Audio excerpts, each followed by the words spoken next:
যারা গুনাহমুক্ত জীবন অর্জন করতে পারবে, আল্লাহ তাআলা কোরআন মজিদে বলেন তারা আল্লাহর ওলি হয়ে যায়।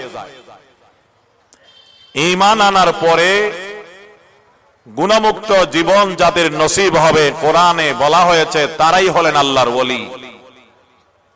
আল্লাহর ওলি হওয়ার জন্য এই দুইটা জিনিস লাগবে। কয়টা জিনিস? এক নম্বর ঈমান, দুই নম্বর গুনাহমুক্ত জীবন।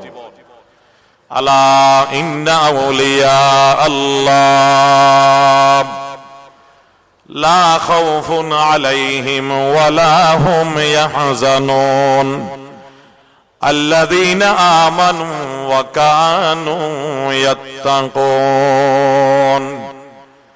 আল্লাহ তাআলা বলেন, খবরদার দুনিয়ার মানুষ, তোমরা জেনে রাখো, যারা আমার ওলি তাদের জন্য কোনো ভয় নাই, তাদের জন্য কোনো টেনশন নাই।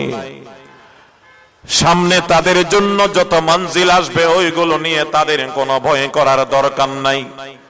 পিছনে যা তারা রেখে আসলো ওইগুলো নিয়ে তাদেরকে কোনো টেনশন করার কারণ নাই।